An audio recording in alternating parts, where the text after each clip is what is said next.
ahora vamos a tener a Nora Grañana, que es neuróloga infantil, doctora en psicología y promotora de Protectea, programa TEA de la Ciudad Autónoma de Buenos Aires, a la cual estamos sumamente agradecidos porque sabemos que ayer, después de una jornada enorme de trabajo, entró así como flash en la cola del abordaje y anoche se fue a dormir sin comer, así que estamos muy agradecidos de que esté acá con nosotros. Un aplauso para ella.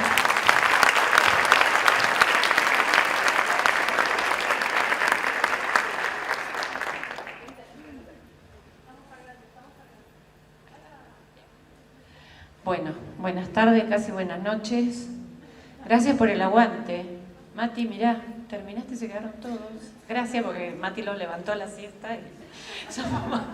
vamos que nos queda esta, Mauro, y nos vamos. Bueno, un poco es tratar de cerrar y decir, bueno, ¿qué pasa después del diagnóstico? Para que no tengan que sacar fotos, si quieren, abajo está el fin de semana, mañana voy a poner la página cites.google.com/CITES/NPS infantil. Ahí está va a estar la presentación por si quieren sacar las citas.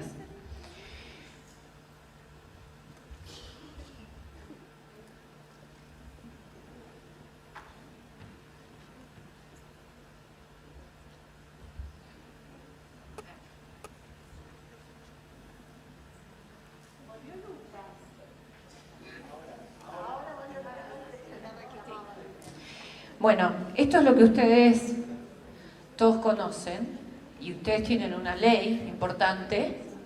Sí. Ustedes tienen una ley importante que les avala, que bueno, que todos los profesionales de salud y educación tenemos la obligación de hacer un control de salud de los niños en la etapa del desarrollo. Existe este consenso, que es el Consenso Internacional de Detección y de Intervención en Autismo, y que cuando un niño tiene banderas rojas, perfecto, un niño tiene banderas rojas en los primeros años de vida, tenemos la obligación de tomar un screening, un despistaje de autismo, además de la evaluación del desarrollo, que yo arriba puse, por ejemplo, la SQ, el PRONAPE, lo que tomen en esta zona, agregar una escala de un cuestionario de detección de autismo como el CHAT, o en los chicos que entran en la primaria la escala de Asperger, para poder pensar en un diagnóstico. Y aquellos que, como dice la segunda parte del algoritmo, tengan criterios de sospecha, acá empezamos con el dolor de estómago, pasarlos al segundo nivel para hacer un diagnóstico formal. Y esto es lo que se empieza a desdibujar, porque bueno, por un lado es cierto que tenemos demoras en la sospecha, pero cada vez menos, porque todos sabemos ya quién no en su familia tiene un amigo, un vecino, un primo, un alumno, un paciente que tiene criterios de sospecha, que no habla, que no se comunica, pero cuando empezamos a articular las redes para hacer un diagnóstico, ahí es donde se nos empieza a empastar.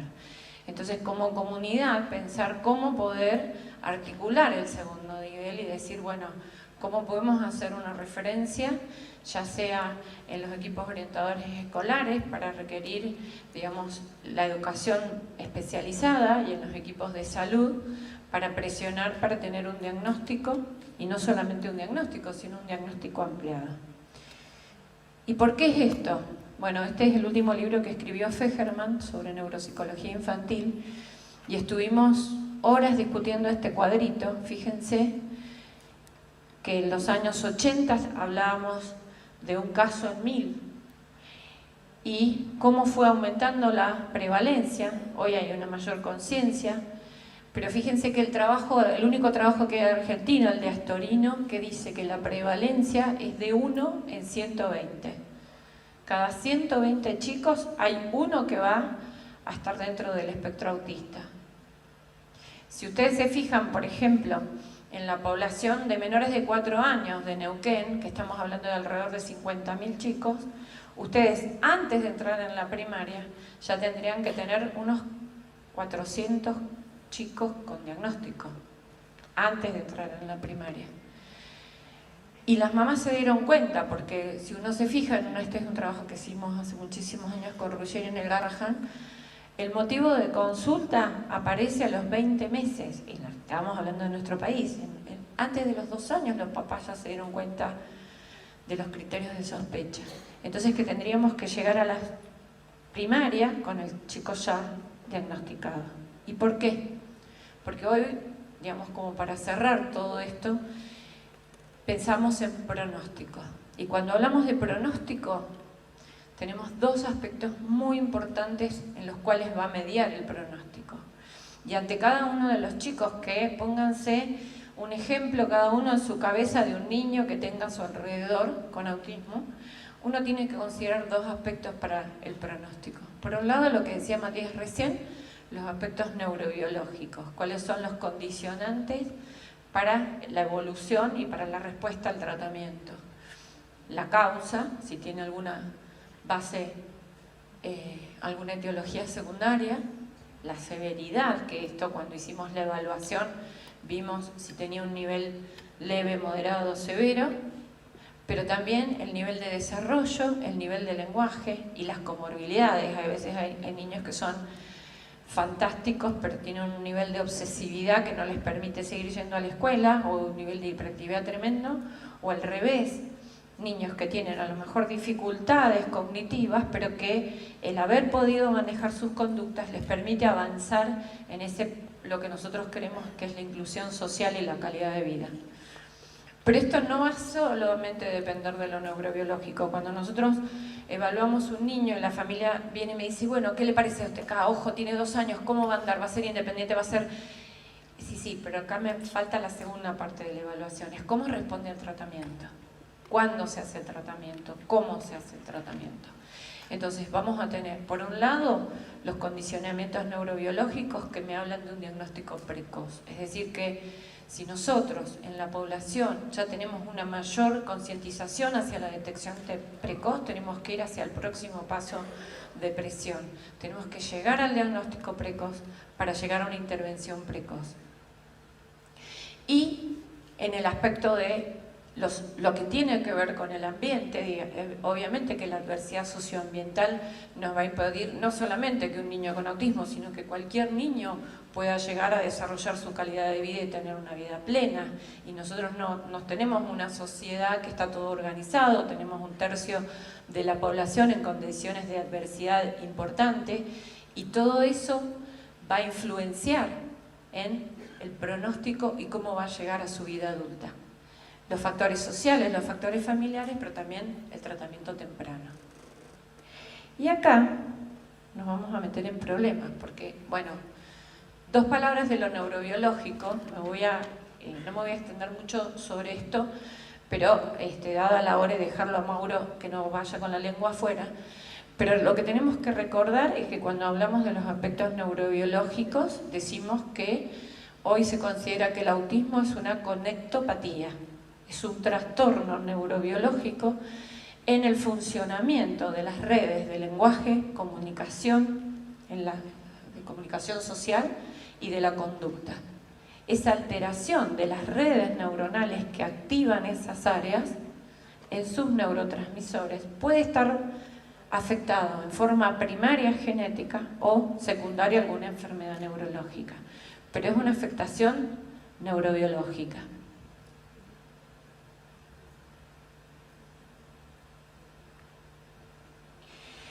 Entonces, cuando nosotros hablamos de espectro, podemos decir que un niño va a tener un lugar en cada uno de estos ejes, un punto en cada uno de estos ejes. Hay niños que van a tener mayores dificultades de interacción social, entonces vamos a tener un espectro entre el niño aislado, el niño pasivo o aquel que es sociable pero extraño, o que pueda tener desde la comunicación, ser no verbal, hasta tener un lenguaje desarrollado, y en las conductas, desde las conductas severas a las conductas leves, pero esa triada diagnóstico, ese eje de comunicación social y conductas restringidas, el niño va a estar dentro de un eje, digamos, subsumido en lo que tiene que ver con su rendimiento cognitivo arriba, sus dificultades sensoriales, viste que quise quedar bien con vos, Marisa, y lo que tiene que ver con lo motor, pero no se refiere a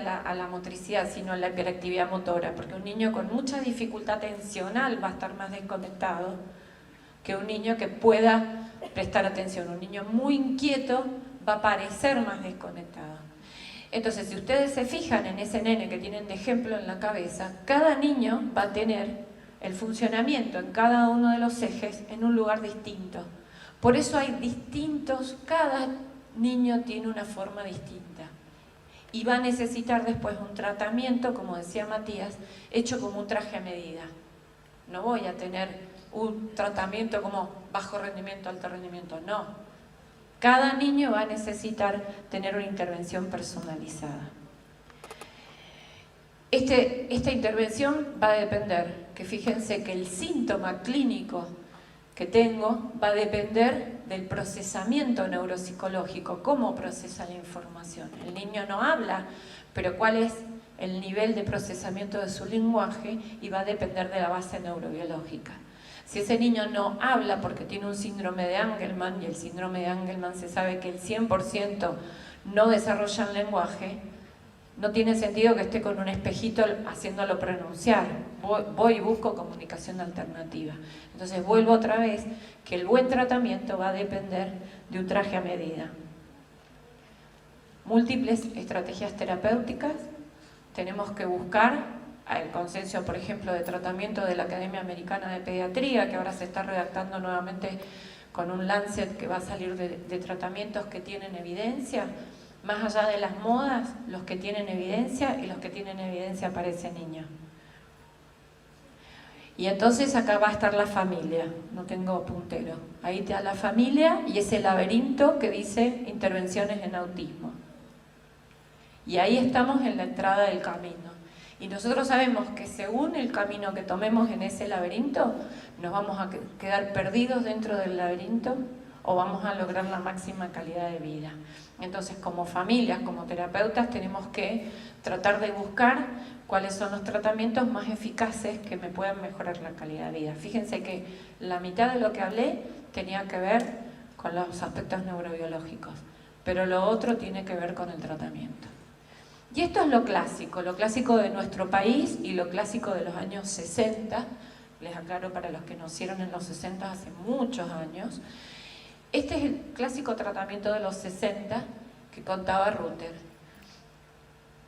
Diagnóstico, nos rotulemos, o si rotulemos, obra social, 1 hora de fono, 1 hora de psicología, 1 hora de algo que tenga más y escuela especial.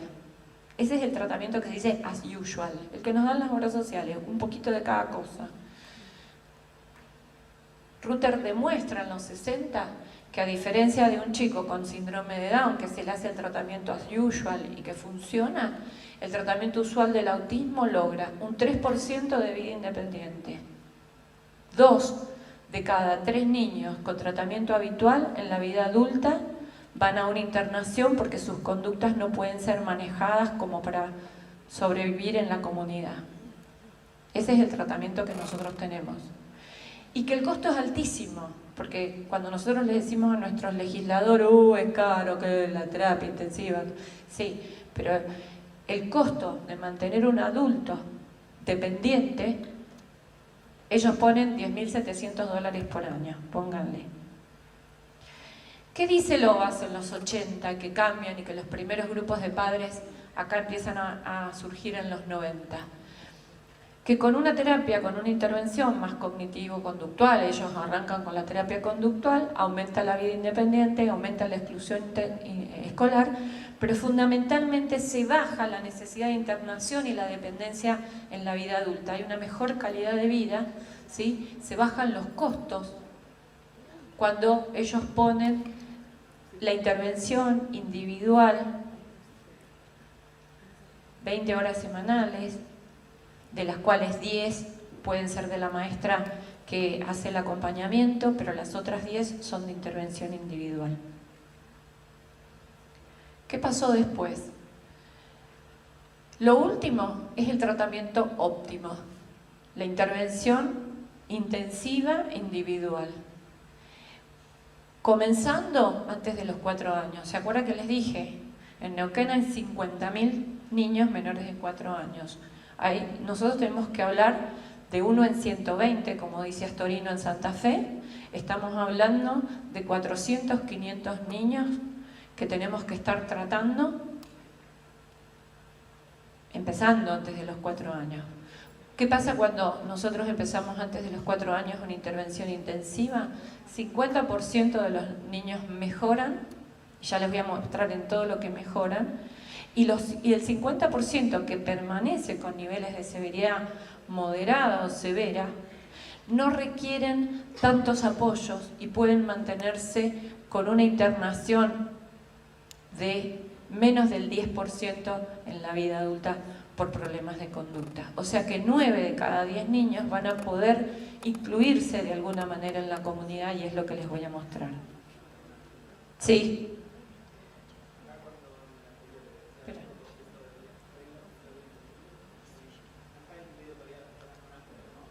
Acá hice lío, bueno. Para que traté de ir para atrás, estoy como Sebastián recién, no sé qué hice.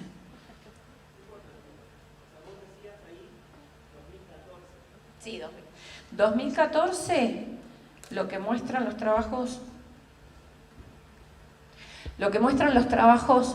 de comienzo de intervención temprana, tienen 50% de inclusión escolar y más de 30% de vida independiente. ¿Sí? Vos acabas de decir que el Asperger no existe.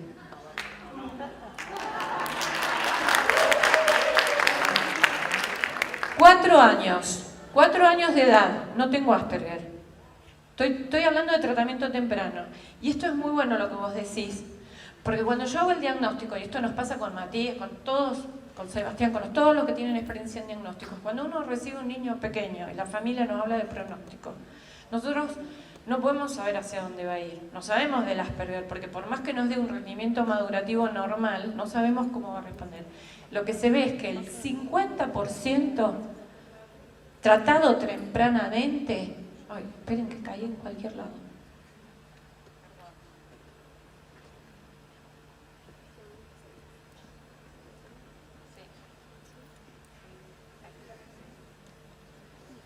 Sí. 50% tratado tempranamente puede llegar a aumentar 17 puntos su cociente intelectual. Entonces vos no sabés, si vos arrancaste con un niño con una dificultad madurativa, quién va a responder y quién no. Y la posibilidad es que el 50% aumente hasta su nivel intelectual, hasta llegar a lo que vos después vas a llamar en el futuro un Asperger. Pero a los 4 no lo sé. Porque yo arranco a lo mejor con un nene que le hago la primera evaluación y que tiene un cociente adaptativo en un Vineland de 60, lo normal, estamos hablando entre 80 y 100 y 70 limítrofes. Si me aumentas 17 puntos con un cociente de 60, yo lo voy a tener con 77, lo voy a tener con una maduración normal y arrancó. El Asperger cortaba en el nivel madurativo, pero a los 4 años yo no puedo cortar en el nivel madurativo, salvo que sea una severidad muy importante. Entonces, esto es lo que yo quiero mostrar de pronóstico. Que cuando yo estoy arrancando con un tratamiento temprano, lo que dice Van der Welle, los que puedan leer a Van der Welle es un genio, él pone esa pila de cubos y dice que en la segunda columna, cuando uno toma tempranamente que los cubos están mal apilados, un desarrollo desviado, lo que no se sabe es en cuánto puedo yo enderezar ese desarrollo desviado cuando intervengo tempranamente. Porque el cambio de empezar con la misma terapia, exactamente la misma, en un menor de 4 que en un menor de 8, la diferencia en el pronóstico es abismal. ¿Se entiende? Por eso yo hincho que la idea es que si nosotros llegamos a la intervención temprana de lo que se llama ABI, Early Intensive Behavioral Intervention, esa intervención temprana, no el as usual, 1 hora de psicología, de psicomotricidad y de algo, cuando nosotros arrancamos antes de los 4 años, tenemos una chance del 50%, dependiendo de la severidad, de aumentar el rendimiento adaptativo y de reducir, lo cual es lo más importante, aunque el niño no responda completamente, de reducir la irritabilidad de conducta que nos permita que, aunque su nivel de maduración nos lleve a una vida adulta con una inclusión social, con mayor dependencia, pero con un control de conducta que es muy importante en cuanto a la calidad de vida, ¿se entiende? Después voy a ir a la parte de inclusión laboral. Sí.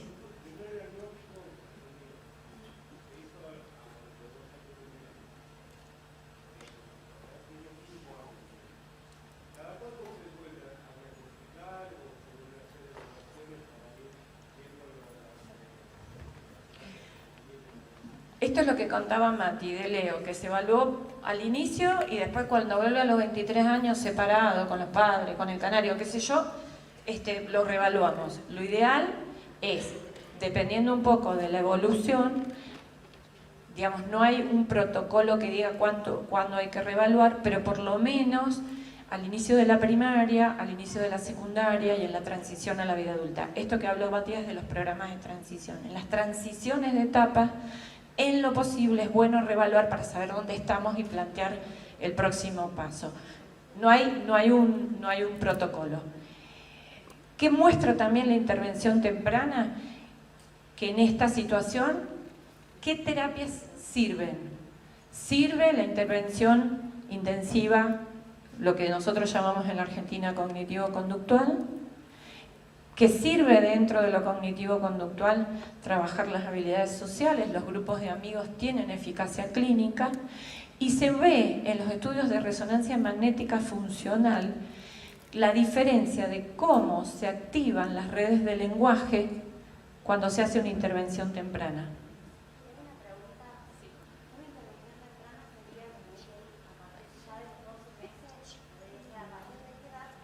Siempre. ¿Dónde estás? Acá. Cuando nosotros hablamos de intervención temprana en cualquier situación, ¿sí? Nosotros hablamos de la famosa estimulación temprana en Argentina. Si nace un nene con cualquier retraso en el desarrollo, el concepto de estimulación temprana, de intervención temprana, es cuando hay una detección de riesgo, cuando vos tomaste la SQ en el nene que nació prematuro a los 12 meses o a los 6 meses y se desvía del desarrollo. La intervención temprana, por definición, es la intervención antes del diagnóstico, no antes de un diagnóstico definitivo, es la intervención en la situación de sospecha, que en el primer año de vida vas a hacer la estimulación temprana tradicional, pero después de los 12, 18 meses, tiene que tener el componente cognitivo-conductual en el caso que haya compromiso del aspecto social, ¿sí? De cualquier escala que vos tomes, si hay déficit de lenguaje e interacción social, con el componente cognitivo-conductual, de acuerdo a lo que dicen los protocolos estos que estoy hablando. Entonces, ¿qué más tiene que tener un tratamiento óptimo? Y ahora sí me estoy yendo a TEA. Fono, neurolingüística, los trabajos muestran que se requieren por lo menos 2 sesiones semanales. En el anterior no lo llegué a pasar, o lo pasé de largo, para todo lo que es intervención temprana, por lo menos los primeros 12-24 meses. Eso que decía 12-24 era el tiempo mínimo de intervención. O sea que si yo tengo un módulo de intervención intensiva de 2 semanas en Cuba, no me alcanza. Digo porque una vez se queda tranquila, porque no. O sea, lo ideal es generar equipos acá.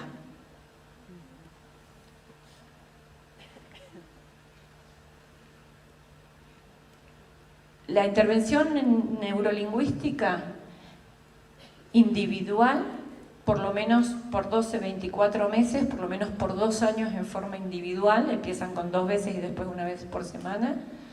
Lo que se muestra es que, además de lo que veíamos recién, de mejorar desde lo cognitivo, hay una menor caída desde el punto de vista del uso del lenguaje, de lo que nosotros llamamos cociente adaptativo en vez de cociente intelectual. El cociente adaptativo es lo que uno usa de la inteligencia, lo que uno usa del cociente intelectual en la vida diaria. Entonces, el uso de intervención del lenguaje está incluida en el protocolo de tratamiento óptimo. Y el otro aspecto, que es lo que tomó esta mañana Sebastián, asociar a todo eso la intervención con talleres de padres. Hay distintos tipos de talleres de padres.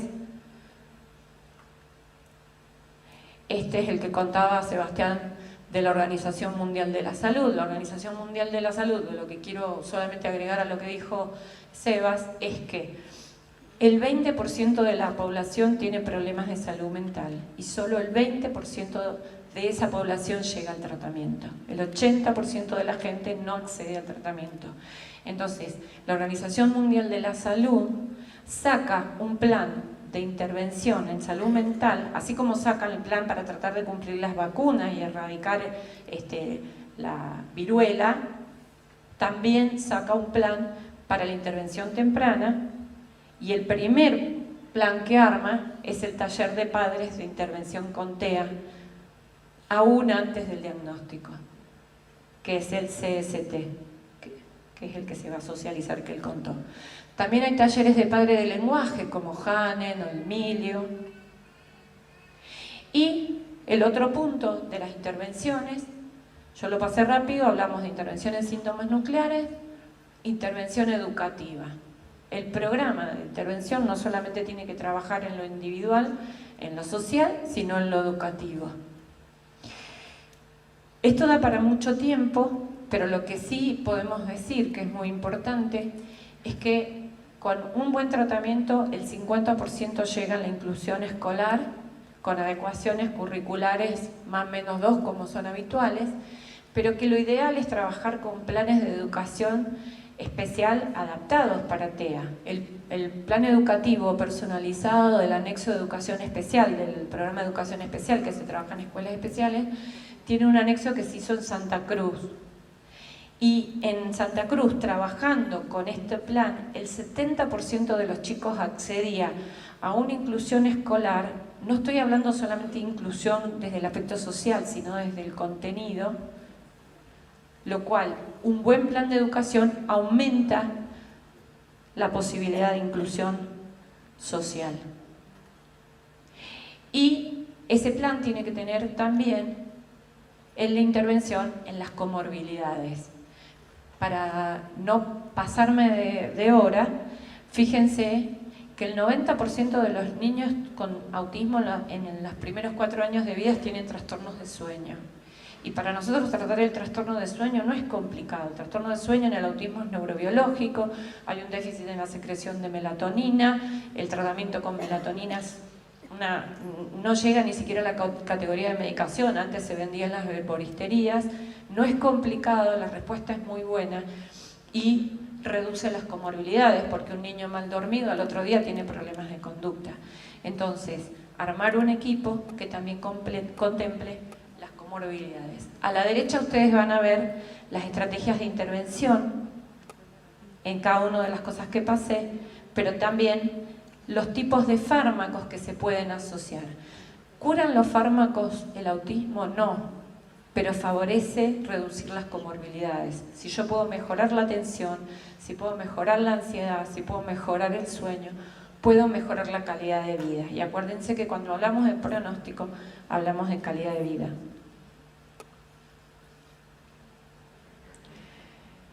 El equipo tiene que estar coordinado. Tenemos que tener claro que la coordinación trabaje con tratamientos basados en la evidencia, no solamente con las modas, que se adecúen al contexto, pero sobre todo, cuando hablamos de la coordinación, y esto no solo lo digo desde el equipo, sino desde las familias, el rol importantísimo que ustedes tienen en el impacto en la comunidad. Ustedes saben que en nuestro país el conocimiento y la aplicación de intervenciones ha venido de la mano de las organizaciones de padres que han peleado por los accesos en la comunidad, por los accesos en las escuelas, por los accesos en las legislaciones. Entonces, no es una cosa menor trabajar con o sin legislación. Nosotros estamos trabajando informalmente con la gente de Chile que están recién empezando con las legislaciones. Y está bueno ver que todo este sufrimiento y todo este esfuerzo de las familias está llegando a algún lado. Y no lo digo solamente por la reunión de hoy, porque esto viene desde hace muchos años. No creo que quieran que los nombre con nombre y apellido, pero las familias de San Martín de los Andes que empezaron hace 15, 20 años y fueron logrando cambios en la comunidad y que el pediatra se empezara a enterar y que empezáramos a trabajar en equipo. Es posible armarlo acá. Sabemos que no somos un país federal, yo también soy de Mendoza, no de acá, pero sabemos lo difícil que en un país no federal es tener todos los mismos derechos, pero yo creo que se puede, coordinándonos entre las distintas profesionales de salud, de educación y las familias. Cuestiones que tienen que ver con el pronóstico. A veces recordamos que las terapias aumentativas o las terapias alternativas, todos las tomamos en el momento de no encontrar resultados, pero tenemos que saber que 3 de cada 4 familias con las que trabajamos están trabajando con dietas alternativas y tenemos que tenerlas en cuenta al preguntar y al ver cómo se producen cambios. Hoy, una de las dietas o de los tratamientos alternativos más utilizados, por lo menos en Buenos Aires, es cannabis, que tiene una utilidad como fármaco en la epilepsia, no así en el autismo. Los trabajos en el INSAR de este año mostraban que aumentaba mucho la ansiedad en los chicos, entonces pueden aumentar los berrinches, pero tenemos que ir acompañando como equipos tanto de salud como de educación en estas terapias para poder estar todos actualizados. Y el otro aspecto que hace el pronóstico justamente es la conjunción de todo esto, que es trabajar en redes.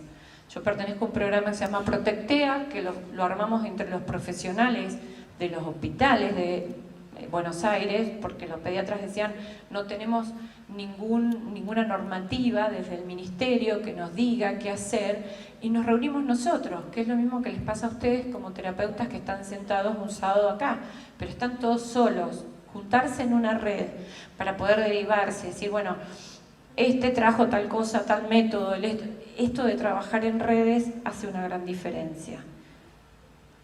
Esta es una estadística de Protectea de 300 niños por año. Nosotros tenemos 30.000 nacimientos en Buenos Aires, este número que les contaba recién. Tenemos que hacer 300 diagnósticos por año, estamos haciendo esos números. Pero una vez que podemos organizarnos y armarnos como redes, ¿qué pasa en la vida adulta? Entonces, yo les voy a mostrar 2 caras de la moneda. Esta primera tiene que ver con aquellos que en la evolución pudieron adquirir esa maduración y es lo que se llaman los trabajos con adultos, con lo que antes se llamaba alto rendimiento, con un nivel intelectual de más de 70.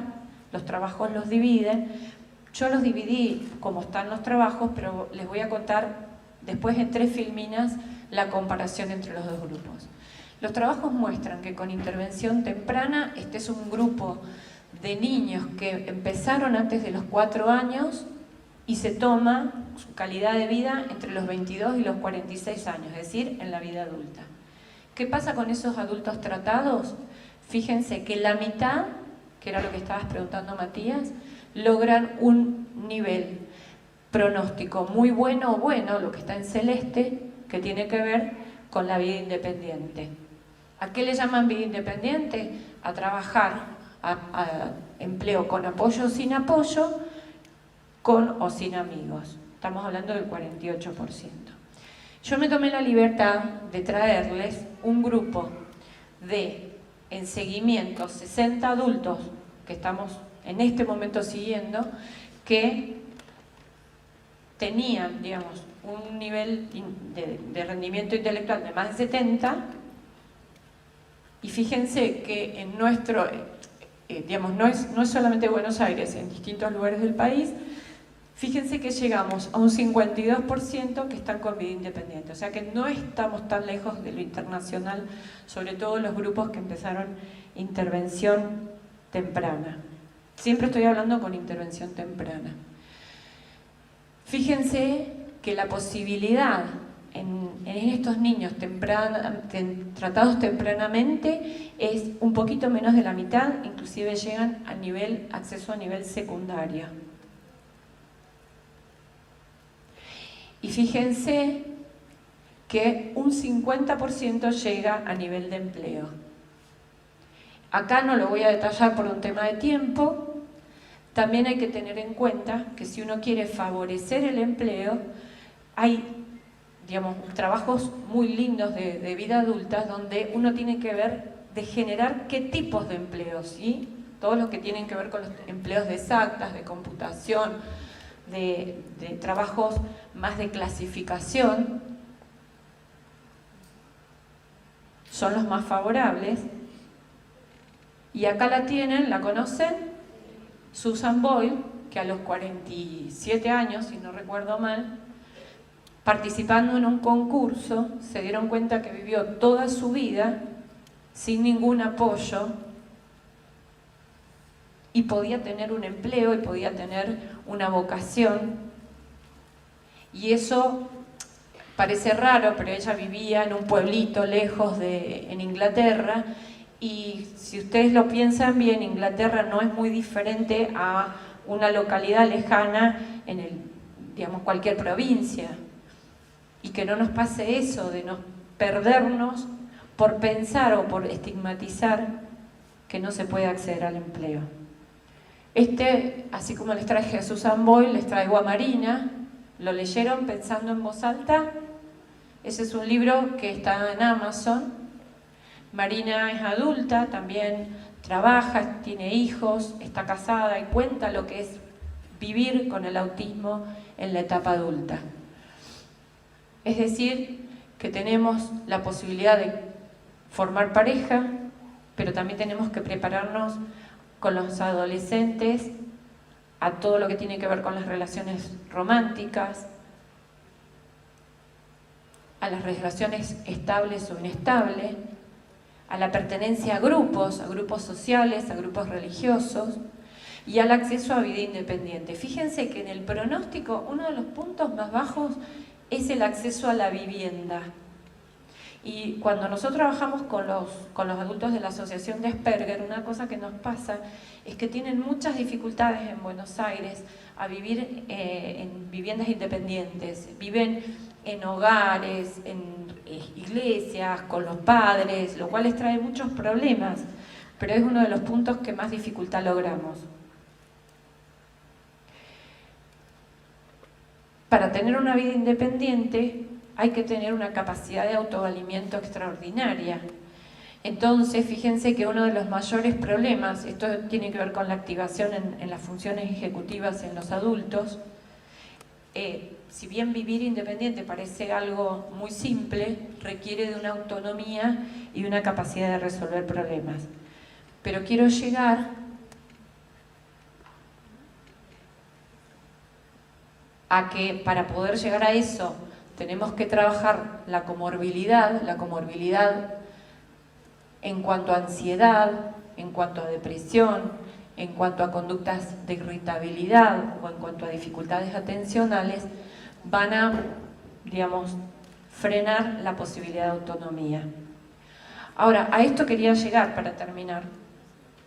¿Qué es lo que pasa con la otra mitad de chicos que tienen dificultades en el lenguaje o un rendimiento intelectual no tan alto, que son la mayoría? Les vuelvo a recordar que con la intervención temprana el 50% puede mejorar su rendimiento intelectual de acuerdo a la severidad. Pero ¿qué pasa con la mayoría de aquellos que no necesariamente tienen ese rendimiento intelectual? Los adultos tienen menos lenguaje, ¿pero por qué? Porque a los adultos, en general, cuando tienen discapacidad intelectual, no les gusta hablar. Y los papás me dicen, pero cuando era chico se comunicaba, me pedía, decía palabras, y ahora no las quiere usar. Y uno siempre dice, bueno, no importa, que te pueda comunicar si le duele la panza, si pasa algo. Pero es común que el adulto no quiera usar el lenguaje. La autonomía permanece estable, pero permanece estable si uno la fomenta. Porque esto es como un círculo vicioso, no hace, entonces le vamos haciendo cosas, le vamos poniendo cada vez más apoyos y llega el adulto y no quiere sacar la basura, y se puede ser el que saca la basura de la casa y se puede preparar un sándwich, pero es como un círculo vicioso. Las conductas disruptivas, después de los 18, se reducen un montón. ¿Quiénes tienen más persistencia de conductas disruptivas? Las mujeres con discapacidad intelectual. Pero el hecho de tener un menor nivel intelectual genera una alta dependencia. Es decir, 50% tienen una vida dependiente. Ahora, fíjense esto. Lo voy a separar por áreas. Fíjense, con estos tres termino. ¿Cómo es la trayectoria entonces a lo largo de la vida? Cuando yo arranco con un menor de 4 años, fíjense que el nivel de lenguaje puedo tener un rango. Aquellos que tienen un buen nivel de lenguaje o aquellos que no tienen lenguaje. Los que no tienen lenguaje, fíjense que el 50% con una intervención temprana suben y se saltan de curva. Pero aquellos que tienen poco lenguaje, lo que les digo es que sostienen la capacidad de comunicar las cosas que necesitan en la vida adulta. ¿Qué pasa con lo social? Fíjense otra vez, todos arrancan cerca, hay un 50% que responde y un 50% que responde menos, que tiene mayor dependencia en el aspecto social. Entonces, cuando uno habla de la inserción laboral, que depende mucho de lo social, uno puede armar grupos. No solamente estamos aspirando como calidad de vida a que vaya a su trabajo y sea Susan Boyle y descolle en los teatros, porque eso, digamos, es como pretender que yo sea hiperflaca, no va a suceder nunca. La historia es que el otro 50%, hay un sistema, por ejemplo, que tiene el equipo de Oviedo, que es muy lindo, que se pueden generar, sobre todo en comunidades como esta, líneas de empleo protegido. En Oviedo, por ejemplo, tienen el grupo de jóvenes que van a trabajar al club de tenis y se dedican a clasificar los elementos en los lockers, a ordenar cosas, a hacer mantenimiento en el club con un terapeuta, pero no solamente aquellos que son rentados, sino en los adultos trabajar con grupos que aunque no sean rentados, sean útiles a la comunidad. Entonces van todos los días a su trabajo a ayudar en comedores, en clubes, en organizaciones que requieren la ayuda, hacen un trabajo realmente útil y no solamente estamos armando de sistemas de todos los días terapeutas 24 horas individuales, sino una inserción social del grupo más dependiente es muy posible. En ese grupo que a lo mejor tiene mayor dependencia, pero yo siempre lo digo, en una comunidad como esta, donde puede tener una mayor autonomía y puede ir a su escuela y todos nos conocemos y si te da un berrinche ya lo conocen, no es como en Buenos Aires que te da un berrinche en el subte y te meten preso. Entonces, uno puede trabajar estas trayectorias, pero lo más importante es el control de conducta. Lo más importante para el control de conducta es la intervención temprana. ¿Qué pasa en la tercera edad? 2 palabras y nada más. Fíjense que en el envejecimiento, en realidad, la mayoría llegan a la tercera edad, pueden, digamos, llegar, estamos hablando de personas de 50, 60, 70 años, el rendimiento cognitivo es estable. Muchas veces los papás tienen temor de qué va a pasar cuando sea más grande. Y una cosa muy interesante es que tienen mejor memoria, tienen mucha menor prevalencia de Alzheimer que la población general. Son muchos más estables. Este es el caso que contó esta mañana Rubén. Pero lo que nosotros tenemos que aspirar